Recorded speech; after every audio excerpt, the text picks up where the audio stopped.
We'll go ahead and we'll just dive right into everything and get started. The live should be going now. Yep, it's going now. All right, and I'm going to start by sharing my screen. Maybe. Okay. I just want all you guys to know she said she had everything prepared, and now I, she's saying maybe. well, because I never, clicking the wrong button, because I never trust myself with the screen share. Okay, there we go. Hey, Rodney. Hi, Holly. Oh, hey guys, how are you doing? Very good. How are you? Hey, Okay, am I sharing the right screen, Allie? You are. You just got Okay, it. miracle. Okay, great. You're All right. becoming a pro. We'll go ahead and we'll just dive into everything. I have the waiting room turned off so people can just join as they would like. So this week we are covering Mastering Credit Reports, a comprehensive guide for professionals. And we do these lives every single Thursday. So one Thursday is very much focused towards consumers, and then the next week is for professionals. We do like these to be interactive. We'll take questions through we're live on Facebook and YouTube, so we'll take questions that are submitted there, as well as if you're here, you can just unmute yourself and talk. We want it to be an enjoyable time. So with that, Allie, I don't know if there's anything else you'd like to add, and then you can jump right into introducing yourself first. Yeah, so I just want to ask, just roll call here. What kind of professionals do we have in the room today? So we have a better idea of who we're speaking to. You guys just want to, you can type in chat or unmute yourself and just tell me. Hello, this is Tim Griggs. I'm a mortgage real estate professional and founder of a fintech application, TGS. Awesome. Thank you for sharing. I'm in Southern California, Eastvale, California. Nice. I'll see you in September. How about that? I'll be out there. I'll see you then. All right. Sounds great. All right. Thanks. All right. Good afternoon. I'm Rodney Shimagawa with Homeowners Northwest, real estate broker and owner. Awesome, Rodney. Thank you for being with us. And then we got a couple people in the chat, several loan officers in the chat. So David, John, Holly, and Steve.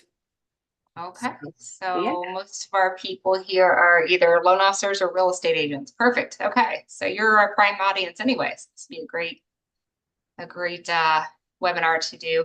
I'll quickly introduce myself. I do this every time, so I don't want to bore you. So I'm gonna get really quick. I'm a 20-year experience in the credit and financial lending space, mortgages, real estate, you name it, I've done it. And what happened with the creation of Credit Score Pro, which we'll talk about today, is a combination of Ivory and I getting together and realizing there is a major gap in our economy and in the way that we do business as professionals, helping the people who need help most. And so we wanted to create a nice software that's AI, that's a learning system that'll allow people, no matter what position they are in life, to be able to get the help they need in order to help improve their credit and financial well-being. So that's where we are today. We'll talk a lot about that, along with what our subject topic is, really diving deep in the credit report. It's kind of a boring topic, but we're going to make it as fun as possible. Okay. As much as we can.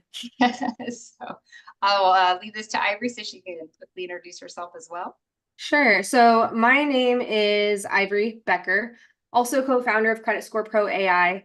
My background is similar but different than Allie's. So I was in the banking side of things for quite a while. Wasn't a lending role, but in the banking side, as well as regulatory compliance when it comes to the default space. So my background is definitely around the lending and the credit side of things. Also own a credit repair company like Allie as well. We found each other and decided that we really needed to work together and bring something that the world has not seen and needs, especially here in the United States, very heavily focused on financial literacy. That's one of my passions is helping with financial literacy, as well as I know as Allie's too. So we introduce ourselves every week, so I will leave it at that. Hopefully it's not sounding exactly the same every week for those of you that have been with us before, but are you lying to us a little bit each week no. to make it sound spicy? No, not at all. Not at all, not at all. So, all right, we'll just dive right into it. So when it comes to credit in general, understanding credit reports, understanding the myths around credit, there really just is not training that's available, especially if you are a professional. And why that's difficult is because you're looked to as an expert from consumers. So if a consumer is coming to you to apply for a mortgage or to buy a house, whatever that need is, and there's an issue with their credit, they expect you to have all of the answers. And why is it important for you to understand credit reports? Allie, I'll let you talk about this a little bit because you do have a strong background in the lending space. Okay, so I mean, I think I'm talking to a choir here of why would credit be important and understanding credit. Obviously, in the mortgage industry, it's essential so that we can help consumers improve their credit score.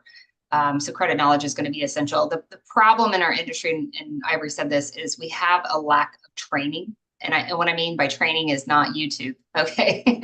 But like true, accurate training on credit. You know, we have our licenses for real estate agents, our licenses for loan officers, and they are robust and teaching us all the laws in our industry, right?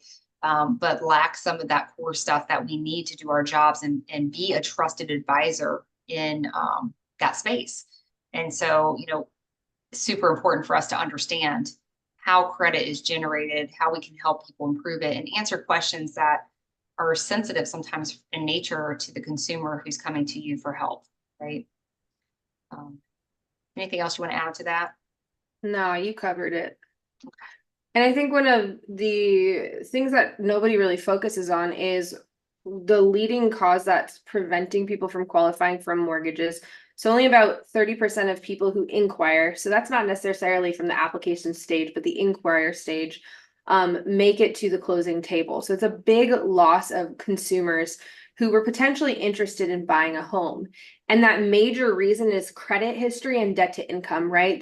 That's over 50%. I know this data is a little old. I haven't gotten new data, but I'm sure it hasn't changed too much. If anything, it may have gotten a bit worse, and we'll look at that here in the next few slides. And we expect debt to income and credit to really go hand in hand. If you're someone with a lower credit score or who has credit issues, typically you're going to have higher debt to income as well because your debt costs more, right? Those interest rates are higher. You're paying a lot more for the same types of products. So I don't know if there's anything you'd like to add to any of that, Allie? No, thank you. Okay, so let's talk about the state of the industry right now. What is going on with consumers? So we're seeing a big change in consumer behavior from the type of person that we saw buying homes the last few years to the type of person we're seeing entering into the market wanting to buy homes now. And the people who had those wonderful mortgage rates of the 2%, 3%, even 4%, they're staying put if they can, right? And younger borrowers are looking very different than prior generations. So what does that consumer look like right now? So this is the data we have currently. So it goes through Q4 2023. We'll look at a little bit more recent data here on the next slide as well. So Q4 2023, what we saw is an increase in credit card debt. So big increase when we compare 2022 to 2023. And then credit card usage is increasing as well. If I were to put all of this data together without reading the actual slide to you, what we're seeing is people are using their credit cards more, they're carrying higher balances, and they're not paying them off. And if we break it down into different categories of credit scores, when we're looking at those lower subprime credit scores, we're seeing the average credit card utilization at 90% right now. So really high utilization for those that are in those lower credit score ranges, and expectedly those in the highest super prime score ranges aren't suffering as much, but we are starting to see even those with the higher credit scores starting to have a higher default rate compared to normal. And I guess I led into this a little bit already. So looking at the rise of delinquencies, it's impacting every score category. And up here on the screen, I'm showing you the different credit scores. So subprime 300 to 600, near prime 601 to 660, prime scores are 661 to 780, and super prime is 781 to 850 for the Vantage score. What's really interesting is we're starting to see this divergence for those that are in prime. We're seeing them either shift up to super prime or shift down to near prime. So it's kind of like the middle class, that widening gap, right? People are going up or down, right? And we're seeing the same with credit scores. On top of that, we're also seeing decreased originations for all types of debt, right? So that's not just specific to originations for mortgages, all types of debt. So less new debt is being taken out overall, whether that's because creditors are more conservative or because people can't qualify. Don't quite know the reason behind it, but overall we are seeing decreased originations.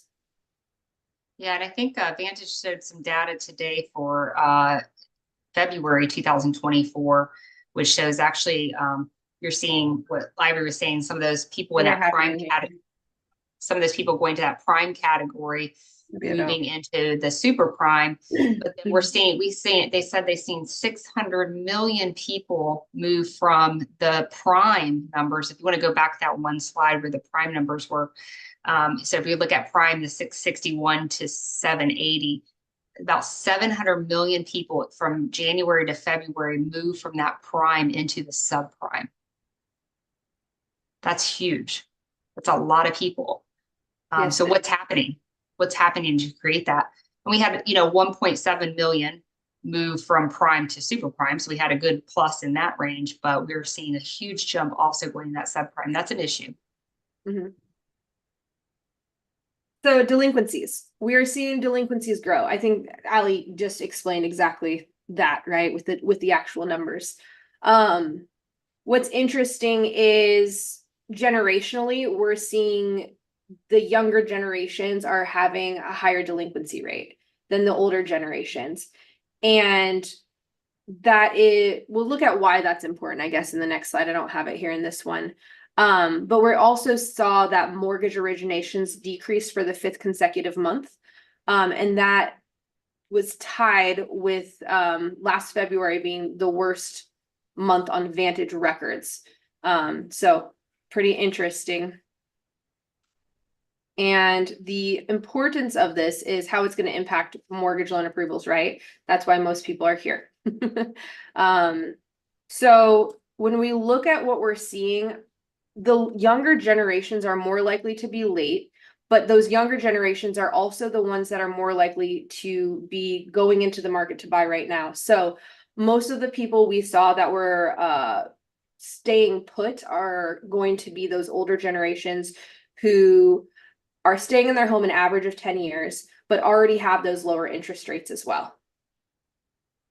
So makes sense. I don't know if there's anything else you want to add to that. I'm kind of summarizing a lot of information here, really. Yeah, and I just to summarize what you summarized, I mean, obviously we're seeing millennials are coming out in the market, Gen X's are coming into the market. However, those are the individuals that tend to have the higher delinquency, so lower credit scores. And those people who were in those super prime category and then in the prime category are tending to stay put in this market because of the higher interest rates. They're waiting for the drop in interest rates before they move. They feel like they're in a really good place right now and compared to other people. But our Gen X and our millennials, they're not so interest rate sensitive, and they're more likely to be out there buying if they can get approved. And that's the key. If they can get approved, again, we're having a high delinquency rate, which is causing issues with approval.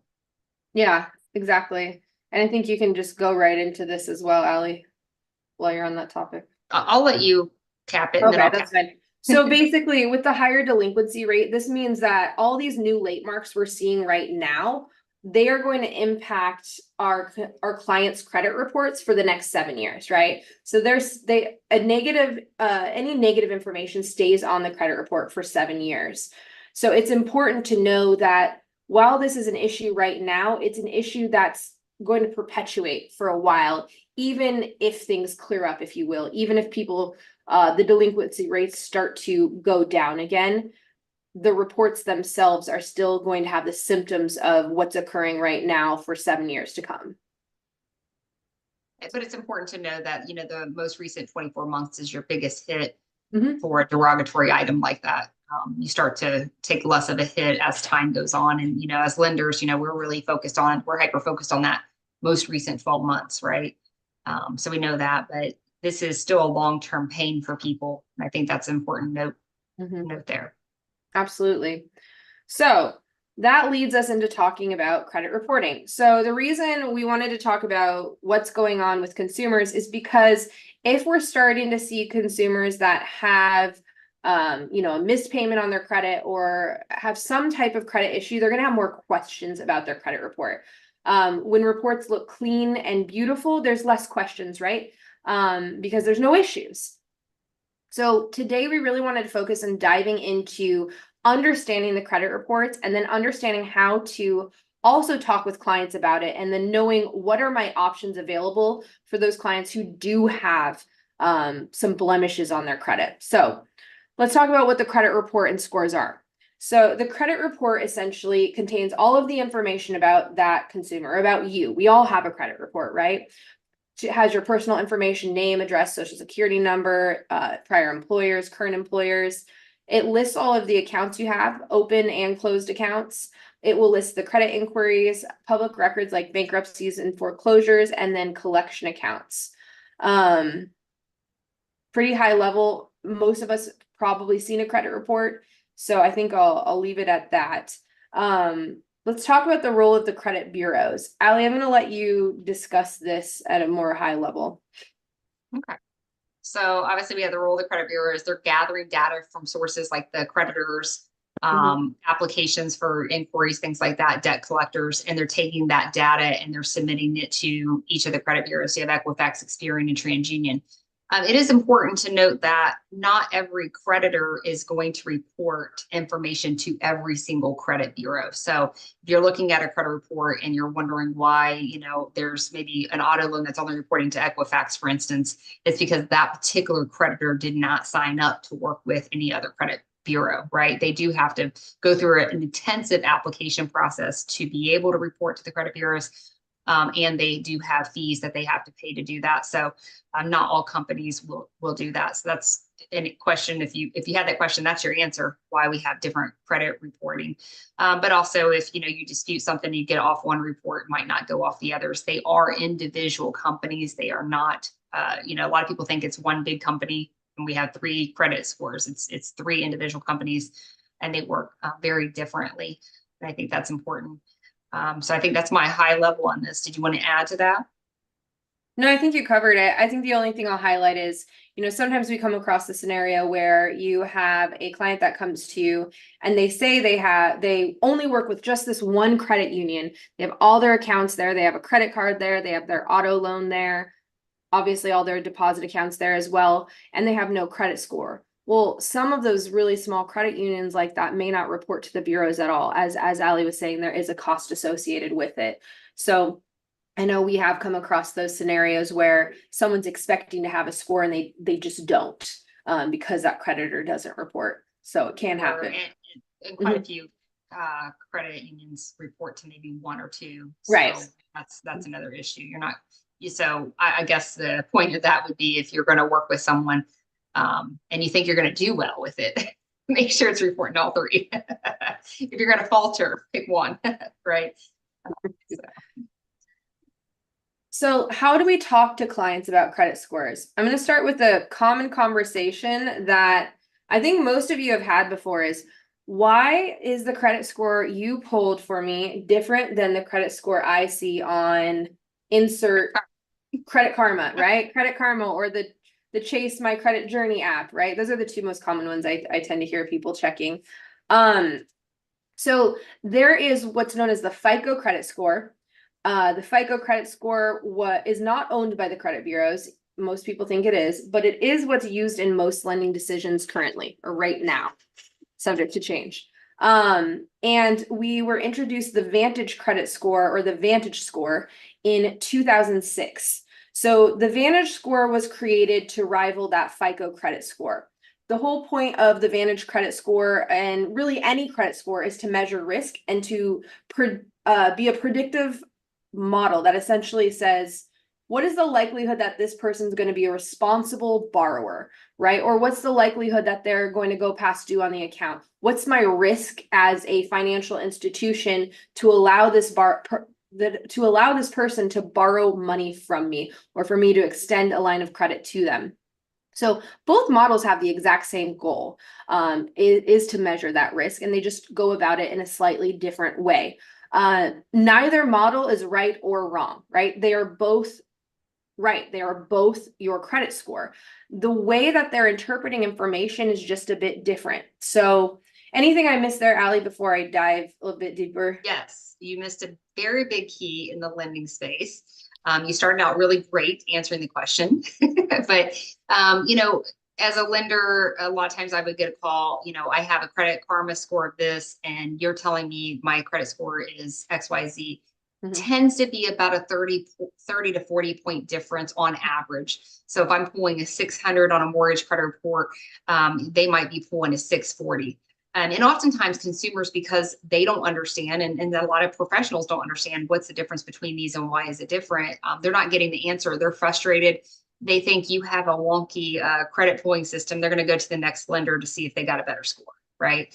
But the fact is you guys are using an old model, FICO 5, 4, and 2. Okay, she's going to go to that next. Yeah. Okay. Go ahead. You're using an old model. It's an old, outdated model. You guys are going to be changing that in the next, I'm predicting the next 2 years, you're going to have a total revamp of what you're going to be using. In addition, you'll be using Vantage scores as well as FICO 10T, which is trended data. But I'm not going to get too much into that because we're not there yet. But the point is to have, when you have that discussion with the consumer, Vantage score, like Ivory said, it is your credit score, but it's not your mortgage credit score. So I always like to be funny with my consumers, and I say, Vantage score is right, but nobody uses it right now. Right. Right. So lenders aren't using Vantage score on the wide. I actually don't know of any lender right now actually using the Vantage scoring model. Obviously, they're using different variations of the FICO, which you see here. And there are several different variations of FICO. So a similar conversation might be, I went to go get a car loan and they pulled my credit score at a 640, and then I went to go get a mortgage and you're telling me I'm a 620. I mean, that's a similar conversation. Again, different FICO versions, different rules, right? So FICO 8 being the most common and widely used across all lenders, except you mean loan officers, is a much nicer and kinder scoring model for consumers. So they tend to have a higher score, right? Where FICO, obviously you see FICO 2, 4, FICO 5, and 4. That's what you guys are using. I just simply make it, I tell people it's the mean. Okay, it's the mortgage credit scores. It's the mean one.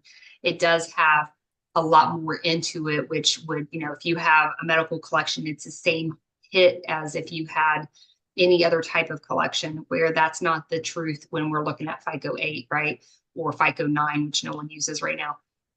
So it's different, but I think it's a good thing that you understand that so that you can have that conversation, because consumers are very confused in this space. Because and I often get the question, well, which one is my true credit score? Well, all of them are. Just depends on what your goal is. And that's how I answer the question. Then we can kind of dive into it. But if you don't know the answer, you may be shocked as a mortgage lender from place to place to place, because they think that there's going to be a nice one of you, right? And I think that's important that you know, because I hear it all the time. Well, I'm just going to go to a different lender and I'm going to get my score pulled. They're going to get the same results, but they feel like they're inclined to do that. So being that trusted advisor and educating on how these scores work, I think is really important. Yeah, and I think another thing to bring up too is if you have a client who says, well, I am looking at my FICO credit score, maybe they're using Experian's app or their website, they're getting that FICO 8 credit score for free from Experian. So that's still going to be different than what you're pulling as a mortgage lender. Again, as Allie put it, it is the mean score. It's the oldest version of the FICO score that's still utilized today. So over time, FICO releases new versions of the score meant to be more accurate predictors. So the way it interprets information is going to be different, because it's meant to have more improved accuracy with its predictions, right? But it doesn't mean that the mortgage industry chose to make changes to the model they use. And some other industries have made those changes because they can move a little bit more nimbly. We'll just leave it at that. So. I think that's a good point that you brought up, is people use the term FICO, my FICO score, Mhm. thinking that that's every, FICO's FICO everywhere you go, but there's different models of FICO. And I think that's important to understand. Absolutely. Okay, so let's go into the score factors. So we're going to focus on each of these main factors that contribute to the credit score. And these factors are all important whether we shift to the Vantage score later in lending or not, right? The area of focus when we discuss these is going to be based on what are your clients thinking? What are the questions your clients are going to be asking? What do you need to know so you can properly advise your clients? So payment history. Payment history is 35% of the credit score. So it's the biggest overall factor that contributes to a client's credit score, right? Payment history is looking at both negative payment history and positive payment history. I think one thing to bring up is oftentimes we see like one late mark, and it can have a really big impact in dropping that credit score, and people may not realize it. How big of an impact it can have. With payment history, one of the forgotten things is you can also focus on adding good information to your credit report, right? A thinner credit profile that doesn't have a lot of history is going to be quite a bit more volatile, if you will. You're going to see these bigger swings in the credit score when little changes happen because there's less data for that credit score algorithm to go off of. I'm gonna let you add whatever you'd like with payment history, Allie. I think it's the one everyone's most familiar with. Yeah, I mean, I don't think there's nothing to add to that, but in the mortgage industry, we want to see that there's good payment history for 12-month consecutive months, right? We have a big issue if there's a late in that 12-month period of time. So we do have a little bit of a solution for a situation that you might approach if you do have a client that, has everything else looks pretty good, but we have this one issue with some lates that are in the most recent 12 months. But I'll leave it at that because we'll talk about that solution later. Yep. Amounts owed. So amounts owed. This is really focusing pretty heavily on the credit card utilization. So utilization or amounts owed, you can call it whichever you'd like. This is really looking at the balance versus that credit limit. Some of the important things to consider that I think is often overlooked or maybe just not even known at all is if you have a client who has, let's say 3 credit cards, but they only ever use one of them. And the other 2 they haven't used, let's say in 6 months or maybe even longer. Those credit cards that they're not using are no longer helping them in this category. They're no longer helping to add positive value to their credit score. Once that data becomes stale, the credit score algorithm doesn't want to include it because it says, well, if this isn't good data anymore, it's too old. It's not an accurate representation of this consumer's behavior. So I'm just going to set it aside and not include it in my calculation of this person's credit score. So simple things like keeping an account active by making sure you're using it at least once every 3 months can really help to keep that credit score strong. And it's something that your client may not realize, and it may be a really simple way to get a nice score boost. Yeah, you guys should all be writing notes on that. Make a little star about these credit cards being active. So if a client has not used the credit card in about 3-month period of time, that's when they start to get an inactivity, which now this card is no longer positively affecting, like Ivory said. So you mortgage lenders out there, when you're scanning that credit report, if you're seeing that last date of activity aging, it's a good conversation to have with your client. It might be the answer to improving their credit report. And we know right now in the lending space, like a point can make a big difference, right? So being that trusted advisor, looking over that report and saying, take note of what we're talking about, because if you can scan and analyze that, what a value you're going to bring to your consumers. I'm telling you, if you can hone in on this, your consumers are going to be knocking on your door, beating it down to get your help because they're not getting the answers from anybody else. So you guys can really take over this space that we're currently in just by having this knowledge back. Another thing to consider with the amounts owed is when we're looking at, well, how do we positively impact this category? If somebody has, let's say, a lot of high balances on consumer debt, they have a bunch of loans, they have a bunch of credit cards, everything's maxed out, that client is going to want to focus on paying down the credit cards, right? Not the loans. So I think we'll touch on loans a little bit more in a moment, but how should a client go about paying down those credit cards, Allie? What's the best method for paying cards down? Man, so we can go the old slow route and say, here, let's give you, this is what you're going to pay, and we'll snowball it like Dave Ramsey, right? We can do all that. That's all fun and dandy. Not necessarily my recommendation. In a lot of cases, if we can pull a decent enough score for the consumer, we can get a personal loan, take the personal loan, pay off the credit cards. We've done two huge things for this consumer. Number one, we lowered their debt to income ratio because that loan payment is going to be smaller than their payments on their credit cards. Number two, they're going to be saving money. So you're going to be a lifesaver in terms of their interest rate on a loan is going to be much smaller than this stupid 34.9% interest rates we're seeing on credit cards right now. It's ridiculous. So you're going to help them get out of debt. You're going to massively improve their credit score. Like, you are going to be a hero to these people because they don't know this, but you now do. And so you're going to be a big help to them. So that's my suggestion. If a consumer comes to me, that's what we're doing. We're going to have significant improvement in a short period of time. We're not going to slow go. Now, Allie, what about, let's say they can't get approved for the debt consolidation loan yet. Let's say we have to start paying off a couple credit cards. Which credit cards should we focus on paying off first for the biggest boost? I'm trying to feed you. Easiest, fastest one. So if we have a number of credit cards and we have one that's $200 and it's maxed out and all the other ones have got higher credit limits, we're tackling the $200 one, and we're going to get it down to 20% of the credit limit. And then we're going to move on to the next easiest one. That's really important because the credit bureaus are looking at your overall utilization. They're also looking at line by line by line. So if we're going to effectively make that score better, faster, that's how we got to play the game. We need to work on the easiest one. Line by line, guys, line by line. So said differently, a maxed out credit card that's $200 and a maxed out credit card that's $2,000. They're both 100% utilization, right? And it's a heck of a lot easier to pay off that $200 card. So if you have someone with a bunch of small cards, focus on that quantity essentially first before tackling those big accounts. That's the approach to take when it comes to a credit score focused way of paying things down, right? There's going to be different methodologies. So just know that this is specific to improving scores, not necessarily telling the client it's going to pay off the most interest or it's going to pay off your debt the fastest. That's not what we're doing with this type of advice. Okay, let me just spin off of that because that is so important. And because I mentioned Dave Ramsey. Dave Ramsey has the snowball method. Obviously, that's not new. Everyone uses the snowball method. Guys, that is not the credit repair method. Okay. If you're using the snowball method, is not going to help in a short term the credit score.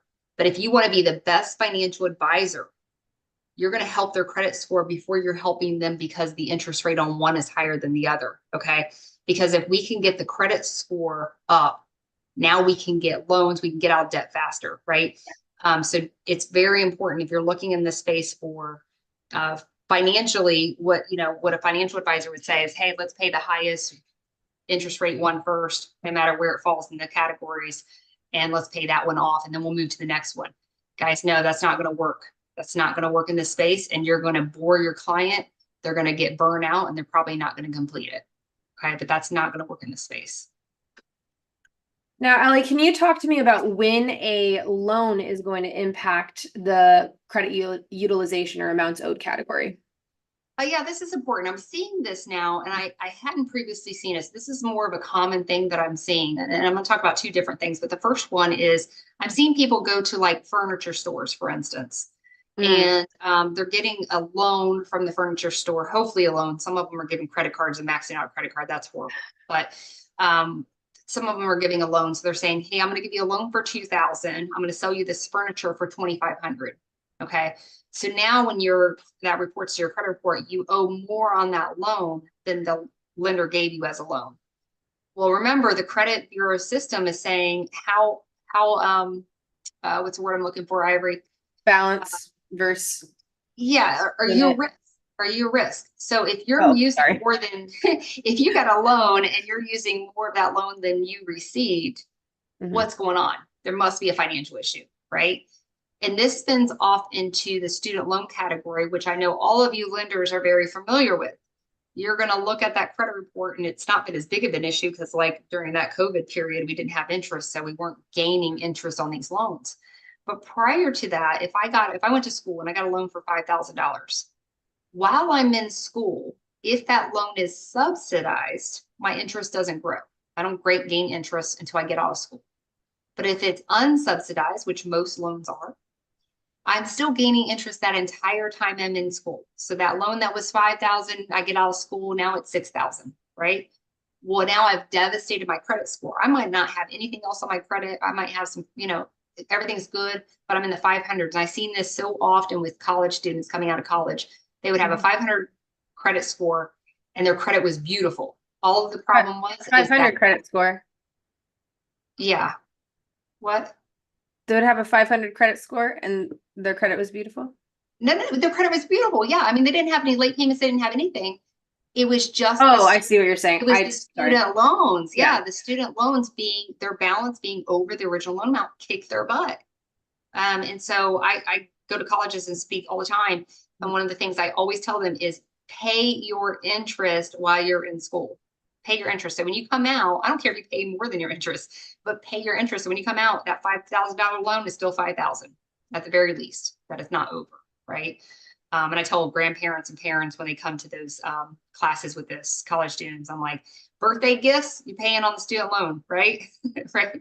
So, but there's solutions to that now. We can consolidate them into a brand new loan, fixing that problem. There's the new SAVE program that effectively, there's a lot more language in it, but effectively can stop the interest from growing and accruing on that loan above that loan amount. So there's some things that we can help people with now, but I just want you to know that that is a factor in that credit utilization. Typically, a loan would not factor into credit utilization unless it's over that loan amount. Okay. And David, you had a question. Yeah, so this is great that we're on the subject of credit utilization because I was like, I've seen those credit cards where they have 0% APR for X amount of months, and you're thinking, oh, okay, great. So I'll have a balance on there, and I won't have to. They're not going to charge me interest while I have that balance. However, since the FICO score seems to be built with credit utilization in mind, I'm pretty sure that's still going to be impacted if you don't pay that balance in full by the end of that month. That'd be correct? Yeah. And David, keep in mind of this. Okay. So let's say you did that. You got all these credit cards at 0%. You're like, oh, I'll keep this large balance on it. No big deal. Okay. You definitely hurt your score, but now you went to go get some auto insurance, right? You go to the auto lender or auto insurance dealer and they tell you, here's your premium. Your premium's higher because your credit score is lower, right? So now, did you actually pay interest? You paid interest. Yeah. It took longer to get to the interest, but yeah, it impacts other places. So it's like, that's a bit of a trick, isn't it? It's like, yeah, 0% APR for 12 months. And you're like, that's not, but then you're thinking, credit score. And they also, oh, sorry, go ahead. I was just gonna say, that is the reason why when you have a financial advisor sitting in a room and a credit expert in the room, they might say two very different things, right? Based on, what their opinion is on the matter. So they're very interest rate based, and a credit professional or expert in credit, I should say, would be interest based. Yes, that's important to us, but how is that overall going to affect the credit score? That's the most important, because we know the credit score financially could be a hurdle, right? That's something we have to have good credit to get everything else cheaper. That's just what it is, right? Or what I call red carpet credit, which is 760. Write that down. 760 red carpet credit. That's your goal. Yeah, absolutely. Nice. Yeah, and most credit card companies know that most consumers are not paying things off by the end of that APR. It's a way for them to get you hooked so they can charge you interest later when you go past that time frame. So, or how's get business from other places. So there's those one credit cards that give you the 0%.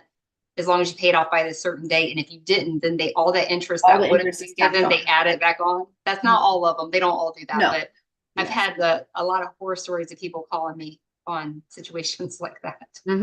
Exactly. Okay. We'll move on. We've belabored utilization, but if anybody else has any other questions, please don't hesitate to say anything. Yeah. First of all, is the worst thing that ever happened to poor people.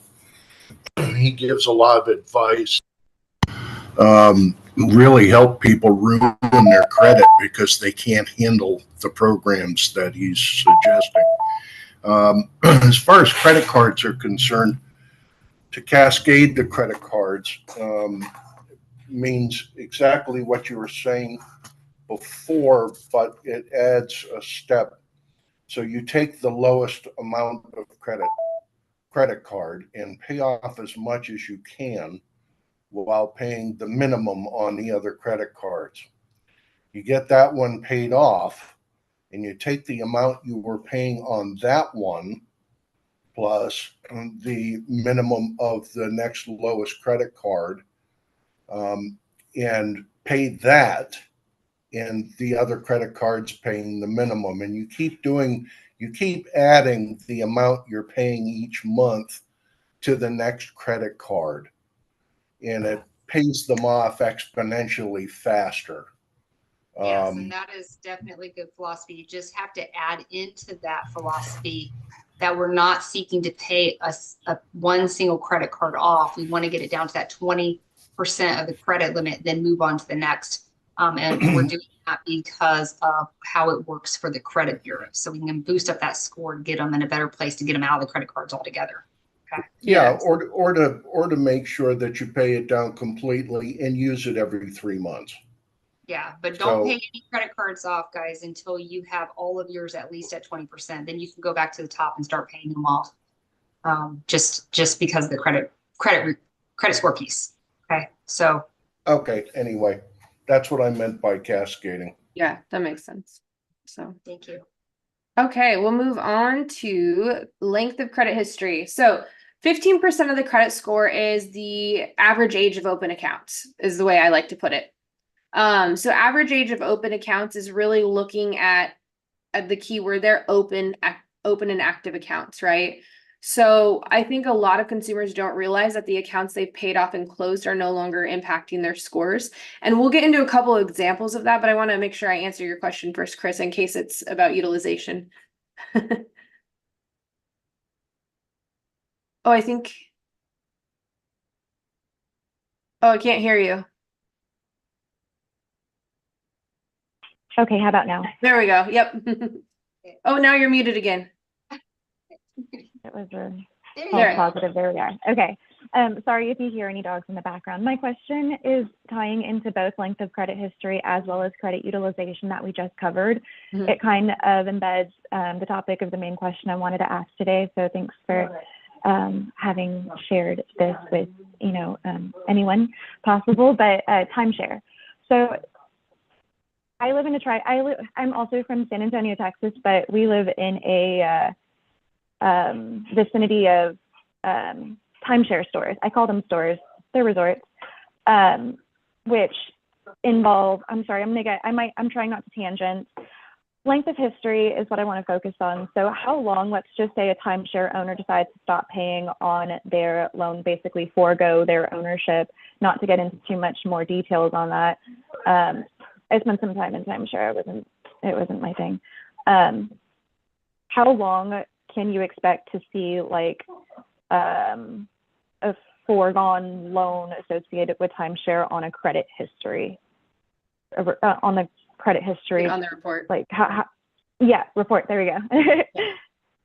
Yeah, so it's going to be on there for 7 years is how long any negative information would stay on the credit report. So each late mark eventually is going to age off. So Allie, can you say that more eloquently for me? Since I seem to be strangle bussing a little bit. Yeah, and I don't know if there's delinquencies or not. So if it's delinquency from that date of delinquency, we're looking at 7 years before that would fall off. Okay, right. If we didn't use technology to help us. But then if it's a good standing account, we're going to see that account on there for 10 years. Okay. But remember that once it's closed, it's no longer a factor to help improve the credit because it's no longer active and open. Remember, we're talking about a live system here when we talk about credit scores. Scores are based on what are you actively doing today. So if it's a closed account, and this is a sad thing, and I know Ivory knows I'm going to talk about this, but I get the call often where someone says, "I'm so happy I paid my auto loan off," and we're like, "Yay, that's great for your finances, but for your credit, you might have hurt it."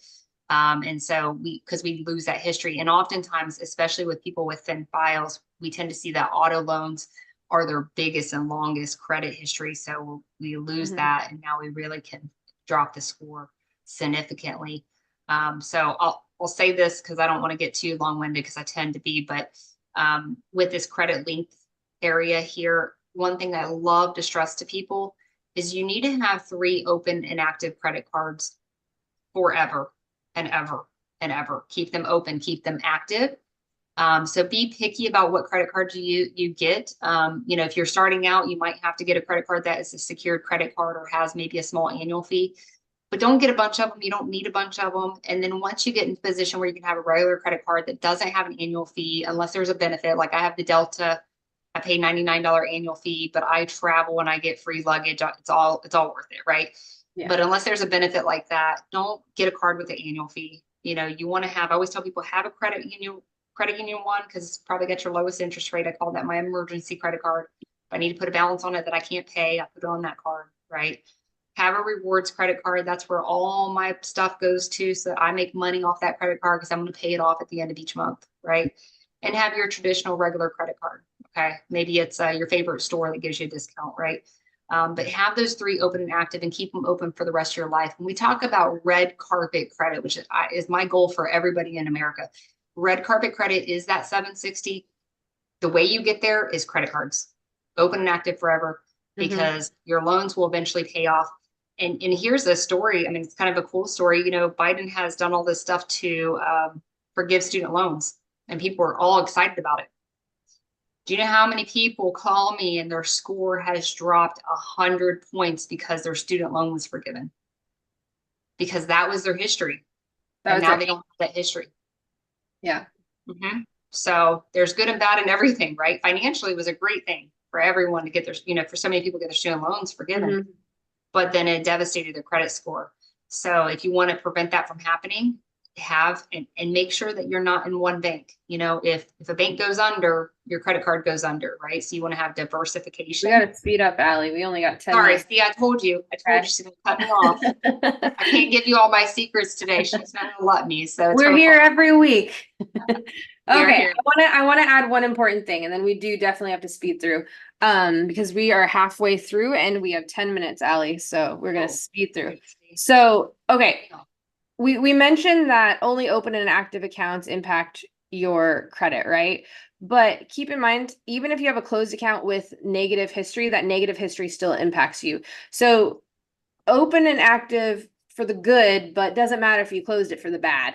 I think that's important to understand. So it kind of sucks, but it is what it is.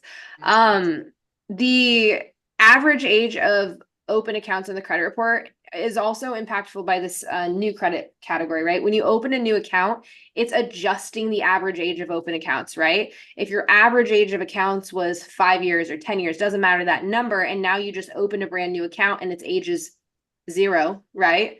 Now that average has shifted. So that's another thing people don't think about, is when they're opening new accounts, it is going to adjust that category, but it's also going, oh, well, that's later on as credit mix, but it's also going to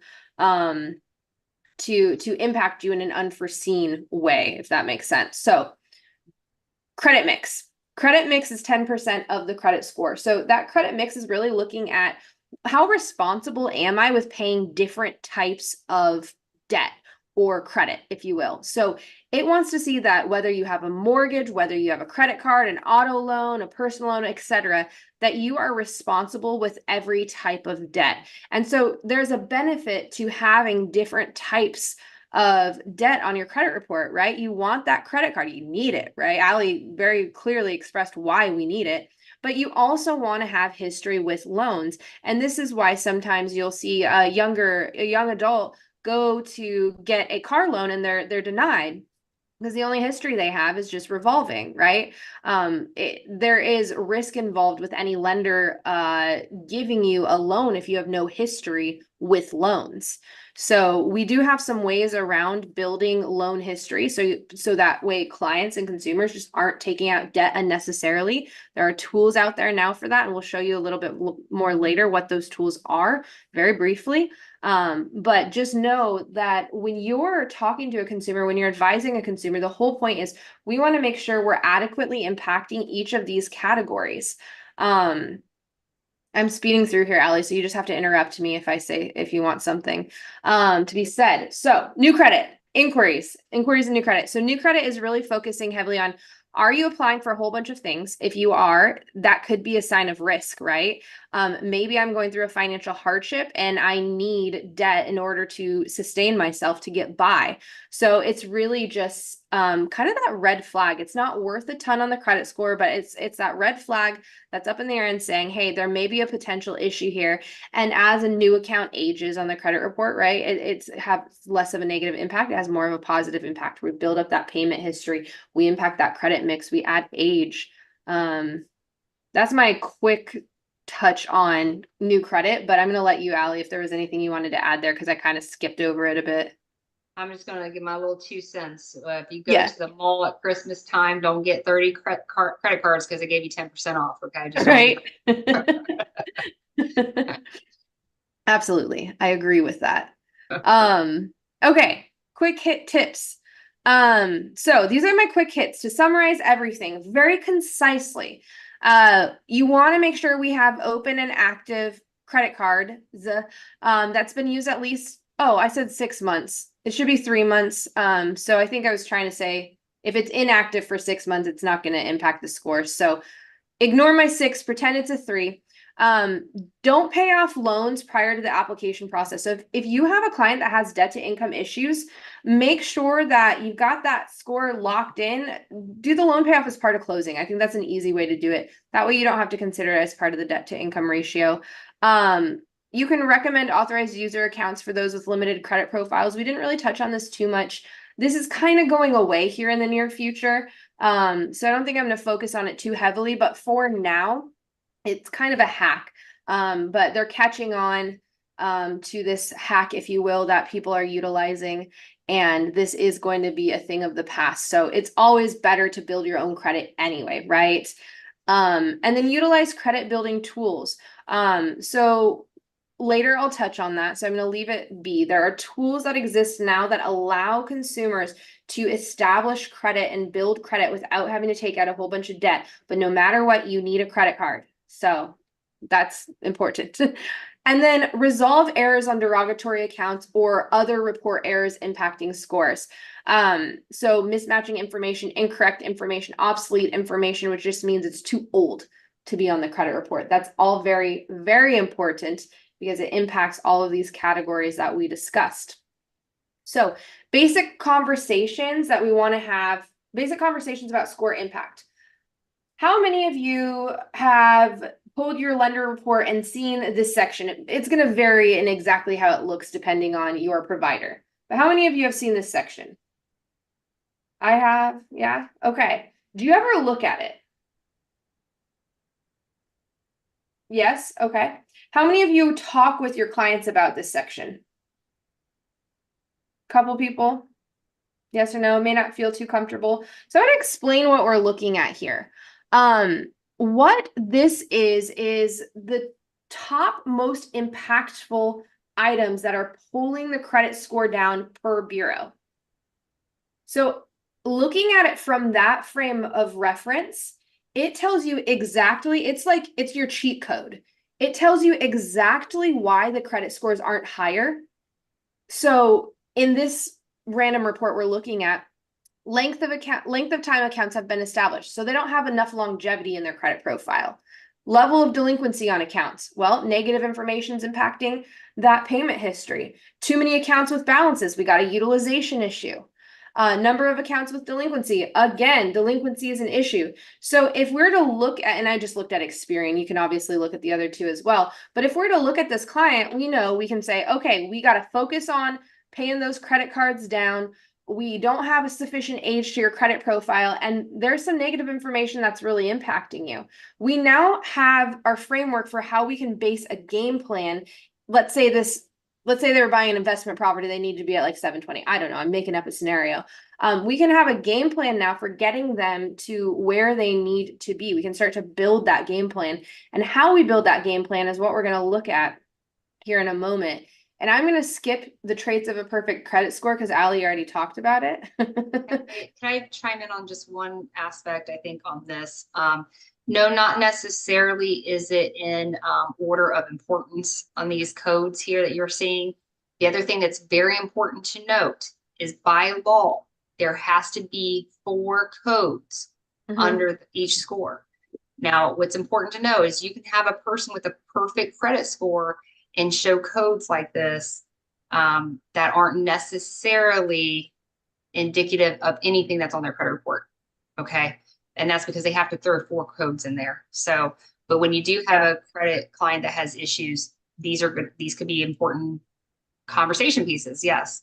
But they can also be a little bit confusing when you look at them with someone who has a really high credit score and you're like, well, that doesn't apply to them. That doesn't apply to them. They have to put 4 codes on. I toyed with putting one of those in here and I took it out last minute. Yeah, like this is going to confuse everybody. Okay. So what about clients whose scores don't quite cut it even with your advice? So it's going to be really important. I'm going to just speed through this, that you provide options available, right? We talked to you in the beginning about delinquency rates and how we're starting to see maybe some less than ideal credit scores coming into play for people that are going to be looking for mortgages. So you want to have those solutions available, because if you don't, someone else will, and you're not going to have that client ready. So it's not always about being able to give that consumer the loan right now. We've been in an environment it's changed, but we were in an environment for a while where it was just like, you just turning things out as quickly as you can. There's a lot of people ready, willing, and able to get a mortgage right away. That's not necessarily going to be the case. So it's now going to be about nurturing and building a long-term pipeline, which is important in any environment. But if we ever do once we do get in an environment again where, let's just say we're seeing a lot of great A-type credit scores, having this built will allow you to shift with the market shift and not be like, oh, things have changed and now I don't know how I'm going to handle it, right? So it's just important to make sure you don't forget about these people who do have score impact, and they're also going to be your most sticky clients who refer you quite a bit. And I know I could have gone into that a little bit more, but let's see. I'm going to skip over that. Go ahead. You're skipping over some stuff. So what Ivory just said is, you guys as professionals are trusted advisors. And I know real estate agents use that term very often. I'm your trusted advisor. As a professional in this industry, you are their trusted advisor. And sometimes maybe you're their guidance counselor and their emotional counselor and, all that stuff. You're in the trenches, right?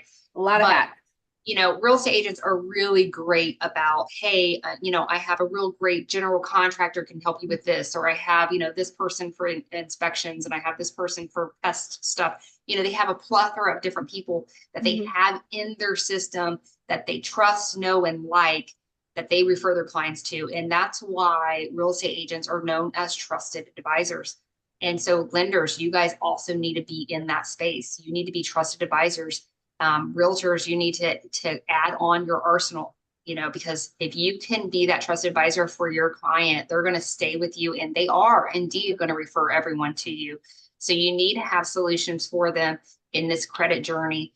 Don't let your pipeline fizzle out because you decided not to nurture the clients that had the credit scores that you couldn't serve today. They are going to be your future clients, and they are going to send everybody. And I had one real estate agent tell me, well, I don't want those bad credit clients because then they're just going to send me more of them. That's not necessarily true at all. So don't think that that's going to happen. But maybe you will some of those, but you're filling your pipeline. You're continuously adding to it. When other people are dry, you're going to be happy, right? And you're going to really provide some great value to consumers. So we're going to talk a little bit now about a solution that you can refer them to if they have those credit issues, so that you can get them back in your hands to help them with that loan process for buying that home. Yeah, jump into it, Allie. Go right Go right ahead. All right, so we're introducing Credit Score Pro. No surprise by that. It's all over the place. But Credit Score Pro is our AI solution to everything that we just talked about. So we gave you a high level on, how this credit stuff functions and some guidance that you can give as a trusted advisor so they know and trust you. But we want you to know you do not need to know all of that if you have Credit Score Pro. Credit Score Pro literally will analyze that client's credit report. It'll do the work for you. It'll find the errors, it'll find the negatives. It has a solution to dispute those to the credit bureaus using AI, very effective. It's a learning system. It's very effective at getting negative things off the credit report. We're finding way better than us, Ivory and I both being in the credit profession for many, many years. It's outbeating us, quite frankly. And I got to be humbled in saying that because I didn't think that was going to be true. I did not think AI could compete with me. And I was wrong. But then we also have, this action plan that it creates based on a consumer's goals. So they have multiple different goals. For our audience, most of our consumers are going to be either, well, they're not going to try to refinance right now, but they're definitely probably going to try to buy a home. So Credit Score Pro has an action plan where you can say, hey, I want to buy a home. And it's going to spit out, after reading that credit report, using that AI, exactly what they need to do to buy the home. Okay. And I know you lenders are maybe using Credit Expert, Wayfinder, whatever that is that you might be using. And I'm going to tell you that is not worth the paper it's printed on. I had a consumer just recently, because I have some loan officers who run their Wayfinder, send it to me to analyze it before they could send it to their consumer, right? And I had one, it literally told the consumer to pay, I want to say, Ivory, do you remember the amount? I don't know. It was less than the monthly payment. All right, I'm going to give you fake numbers because I can't remember, but let's say the monthly payment was $250 and it told her to make the payment. Don't make the $250 payment, make the $100 payment. Why? There's no explanation of why it would say that, but quite frankly, had the woman followed those suggestions from Wayfinder, she would have got hit with a 30-day late on her credit report. We had another one yesterday too. Yesterday we had a Wayfinder that was ran 2 weeks ago, or a week ago, I think it was, getting someone from a 475 and it brought them to 520. And then it was ran again a couple days later and it said to do the same actions and it would bring them to a 600. Like it didn't make any sense. Yeah. Or my pet peeve, worst of all, is when Wayfinder comes back and says, and I'm hoping somebody will raise their hand and tell me they've seen this. There's no help for you at all. I don't know if you've seen one of those, but they do spit those out every once in a while. But Wayfinder is just a simulator. It's not based on the FICO algorithm at all. It's actually based on what they find from their users. Unfortunately, you have to have some algorithm in this to actually work. And Credit Score Pro is using the FICO algorithm, and that is super important. It's also using AI, but the algorithm is the most important part of that when we're looking at the action plan. Yeah. So what's the AI technology actually look like? So this is what the client would see on their end. And we do have partnership options available, of course, for professionals. So that way their clients can utilize it and they have an understanding of what's happening on the client side. So if that's something you're interested in, we can always talk offline about it. We'll put our contact information up, and we're all over social media, so you'll be able to find us. But essentially the user is going to sign up and it's going to allow them to access their credit report. And the AI is going to automatically analyze the raw data credit file, which looks like the code you see on the right. So how many of you would like to read that? And Allie, how much raw data is in an average, let's say 10-page credit report? You're probably looking at 500 pages of raw data on a 10-page credit report. So it's massive. Yeah. So basically the vendor allows you to see the parts of that data that they want you to see, right? You're not necessarily seeing every single aspect of what's behind that credit report. So what's so important about the AI is it is reading every single line of code, which allows it to then find errors and find issues with the credit report. So the way that negative information or incorrect information is removed off the credit report, I said it, is because it's incorrect. There's some sort of an issue with it that makes it not compliant. So the AI is essentially identifying those issues, and then the user gets to select which accounts they would like to dispute. All the negative accounts are going to automatically be highlighted. Ideally, we tell each consumer to choose every negative account because AI is on the back end finding those issues. The user chooses the account. We have to have some sort of accountability for that consumer, right? Anything I'm forgetting there before I move on, Allie? I just wanted to state, like, let's say let's just say this Bank of America, you had a 30-day late on that Bank of America card, and it just happened last month. Okay, and this is great for you lenders out there. And the consumer knows they were late. They're like, oh shoot, I forgot about that, right? They know. They would still dispute it using AI because remember, AI is looking at the raw data to see if there's errors within that raw data. And almost always there are. So that's how it's being so effective at getting a late payment off that may be a true, accurate representation of your pay history, but credit bureaus are required to have accurate information. So if anything on that trade line, if you will, for lenders, you know what I'm talking about, trade line, anything on that trade line is inaccurate, it's a reason for removal. Okay, exactly. So you want to dispute all negative information. Exactly. And Allie, AI is automatically selecting the dispute reason, right? Based on what makes the most sense, based on success rates in the past and everything else, right? But when should we select a different dispute reason? Yeah, I think it's very important. I tell my consumers, never, ever select a different reason than what AI suggests, unless it is truly a fraudulent account, because the system cannot identify fraud from you went and got that card on your own. Okay, so that's the only exception to that.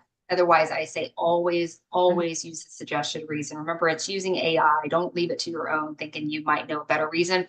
I've been doing it for 20 years and it's beaten me. So I'm just telling you, use what it says. And then from there, it's important that we're sending the disputes to the bureaus, right? What's the point of making them if we're not sending them? So after the disputes are made, they're automatically going to be emailed to that consumer, to that user. We ask that they print them off and mail them to the bureaus. We also are very aware that it's 2024 and not everyone has a printer, or people just are very, very used to how easy everything is nowadays. So we do have an integration called mail-io, which does allow a third-party mail service to send the disputes for the user. Now, it is, Allie, I'll let you talk about this because you're extremely passionate about it. I can see it in your face. I was going to go for it, but you just explained why it's so important for us to be printing and sending the disputes ourselves. Hey, I was going to skip over it. I know I'm long-winded. But I know it's your favorite thing. Guys, so. I'm sorry, I know we're going over time. This is my passion. This is my love. So if you really want to talk to me for like 3 days straight on credit, we can do that. That is no problem for me. I might lose my voice, but I'll do it with you. I love credit. I love everything about it. It's a very complex thing, but I do speak with the credit bureaus often. And one of my conversations with the credit bureaus was, why are you ignoring consumer disputes? And their answer, quite frankly, was this: if a consumer uses a template that they found offline, they're not going to look at the dispute. If a consumer does not sign it, hand signature, they're not looking at the dispute. If the consumer does not mail it from their current address and the post office did not stamp the city and state that they live in on that envelope, they're not looking at the dispute. They have a very sophisticated computer system that analyzes those letters when they come in, and they're hitting a button that says ignore. And that, quite frankly, came from TransUnion. I argued with them. It was a great conversation. I don't agree with their philosophies, but they are attempting to keep consumers from being able to dispute in every way that they possibly can by creating additional loopholes that they have to fight through. So if a consumer can, my big suggestion is they get the email with the dispute letters, they print those babies out. Oh, they're actually looking at, let me tell you what else they're looking at. The paper, making sure the paper doesn't match a credit repair company's paper. The ink. It's ridiculous. How the formatting of the letters are, like everything. Their computer is that sophisticated. So I kind of high leveled that, but it's very sophisticated. And if it thinks that it came from a credit repair company or anybody besides yourself, even though you sent it, I mean, you could have your driver's license in, your utility bill in there, whatever, you sent it, you signed it, and it falls into any of those other things, they're hitting that ignore button. It's not okay, but it's true. And so that's my passion. Okay, I'm done. Okay, you're done. She's off her soapbox, but that's definitely, yeah, we can have a whole thing on that. But You know, so anyway, that's our recommendation. But and to clarify, it's not to say that no disputes ever get looked at when they're sent differently. It's just you have a very high likelihood of them being ignored. So okay. So what about everything else impacting your score? I mean, today we talked about everything really other than negative information. We've focused on that for just a smidgen of a second. So when it comes to AI, we wanted to make sure it bridged the gap. So there are everybody knows about disputes in general, but we're often not focusing on how can we optimize the good things, where are we not influencing the credit score algorithm, right? All of those different things we talked about today, the AI is analyzing the report, and then it is able to generate an action plan using the credit score algorithm their goal is based on. So we looked at all the different FICO scores, right? So to buy a home, if a consumer chooses that goal, they're looking at FICO Classic.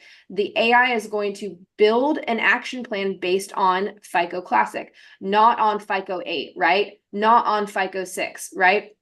It's looking at yeah, it's looking at the algorithm that makes the most sense and looking at all of these categories and saying, okay, where does the opportunity exist that we can create additional boosts? And then that user gets that action plan sent to them. And every time there's a new credit report, the action plan is updated.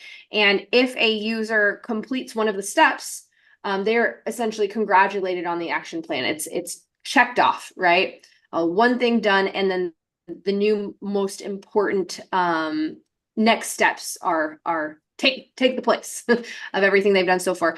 And they can they don't have to wait for a new credit report to be generated to get a new action plan. They can change their goals whenever they want, generate a new action plan. So it's very user friendly.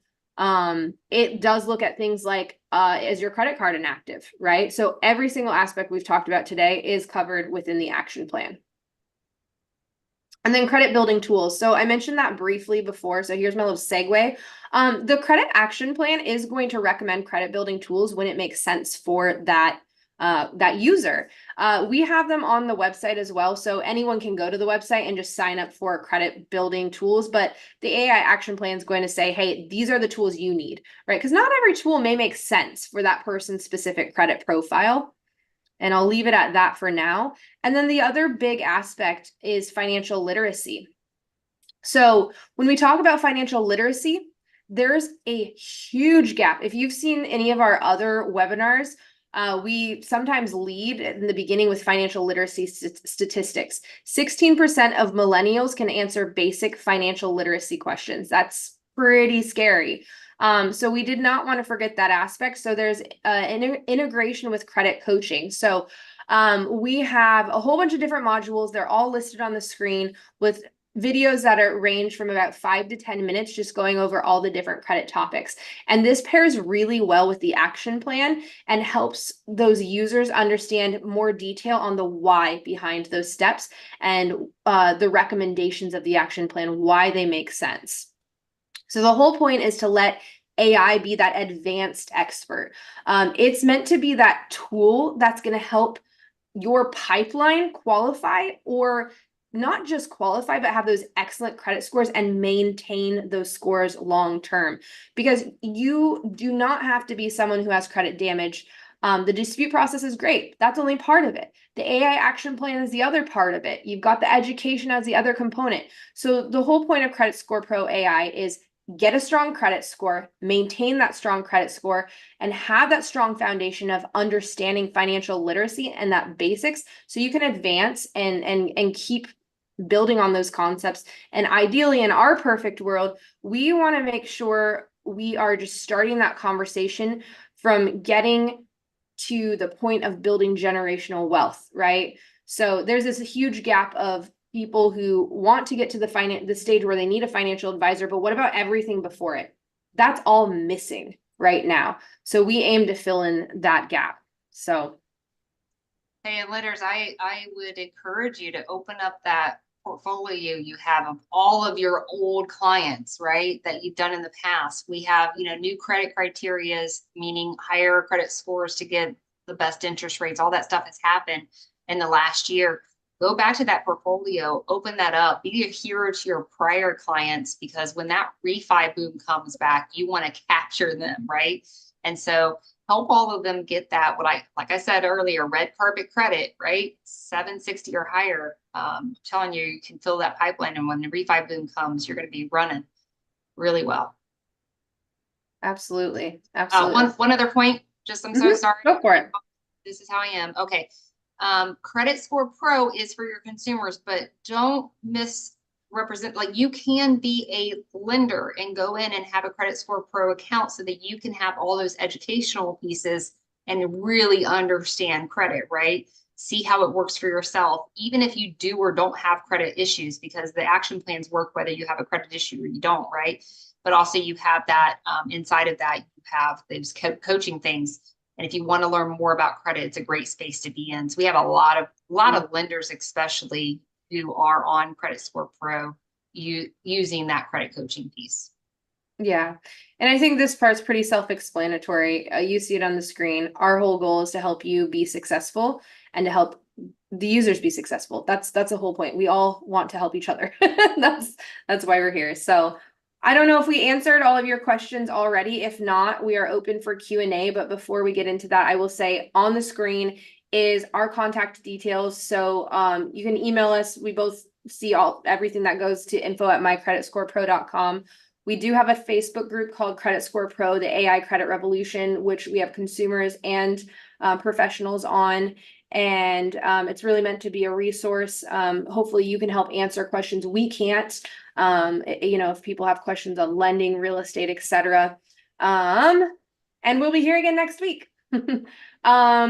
So yeah, we're open for questions if we haven't answered them. Yeah, I've got one. Yeah.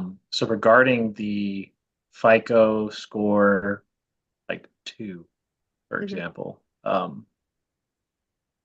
what exactly does that mean? I know it's different scoring models, right? I think that's how it was divvied up, like over time. They've made like a version 2, version 3.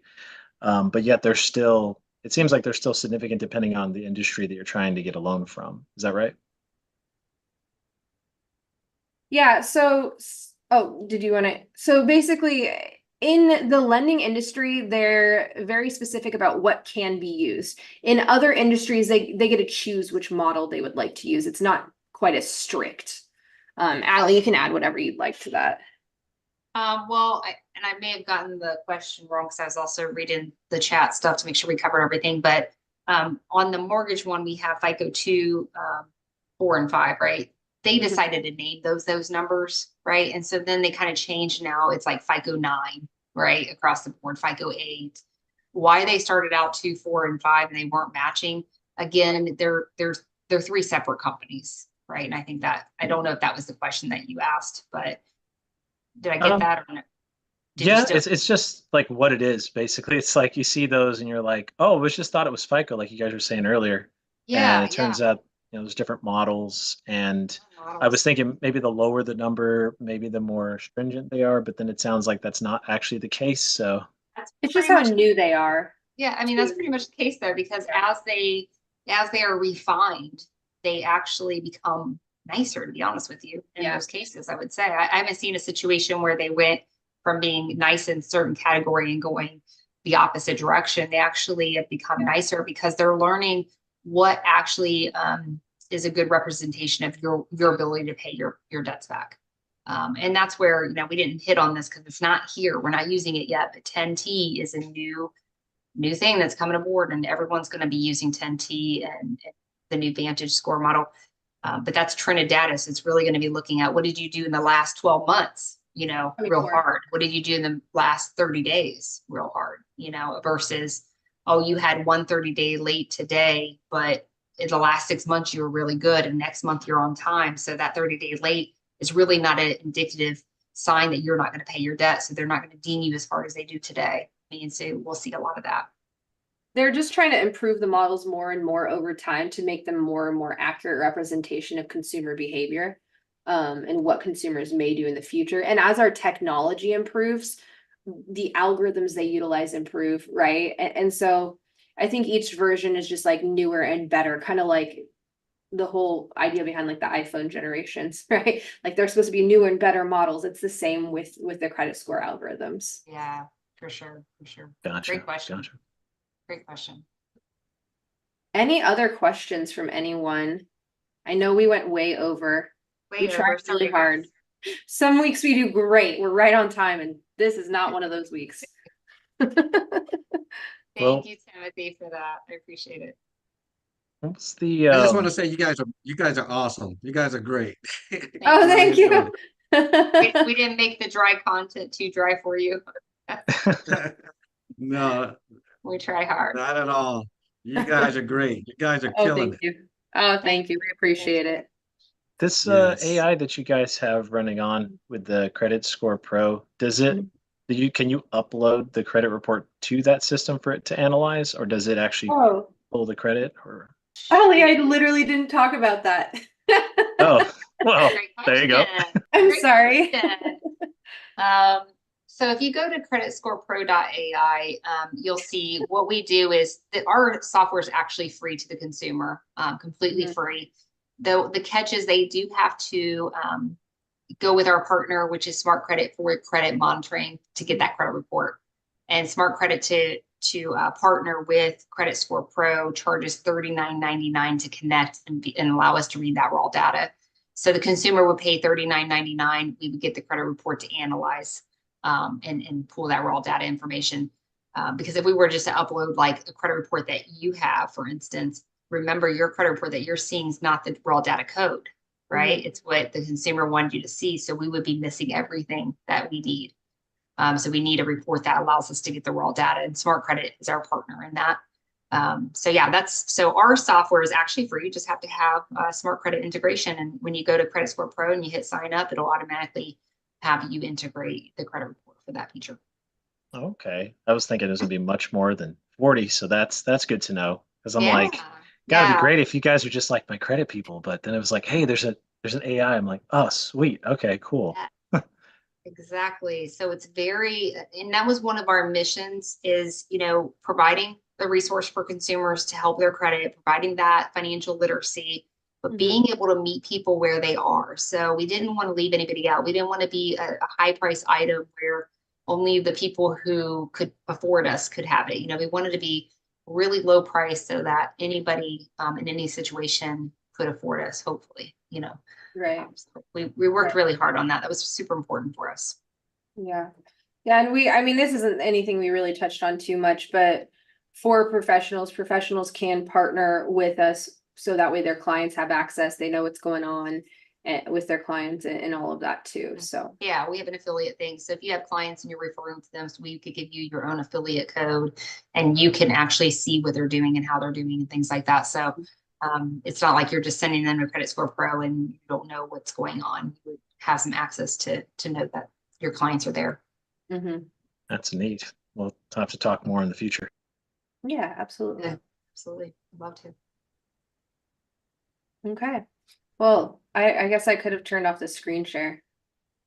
I didn't need to leave it on the whole time. It was good that you kept it up. You had a bunch of contact information, so that was good. Yeah. So, yeah. Other than that, let's see, what do we have next week? So next week's webinar is, it's not really, I wouldn't call this one so much of a webinar, but this is real stories, how Credit Score Pro changed lives. So we're going to look at real life scenarios of the user experience of Credit Score Pro, what it's actually been able to do for people. Just to really understand, I guess, a different perspective of the platform. From the consumer standpoint, how they've used it, and what success they've had and things like that. So it's more of a, if you're inclined to know, like, how are consumers using it? How are they feeling about it? What are their success? That's what that webinar would be about, or live presentation. And if you want to see, I don't know how you guys found it, but most of them are on Eventbrite. They're all on Facebook. All of our scheduled webinars are on Facebook, so you can see all the different topics. I have them posted, I believe, through May right now. So sometime here in April, I will post another 6 months or so. I try to post like 6 months at a time, and they'll all be up. So. And if you miss some of them, all of them are powerful. All of them have a different piece of the puzzle that might be missing in your industry. So we will represent them, like the ones that we had at the beginning of the year, we'll represent them towards the end of the year. So just keep following us and by the end of the 12 months, you'll be like, I know it all. They're all recorded too. So, okay. Well, I guess that's that for today. We will be back next week, same time every week, 2 p.m. Pacific, 5 p.m. Eastern. And it was good to see everyone. Yeah, thank you guys. Appreciate you. Bye. Thank you, ladies. Bye. Bye. Bye, everybody.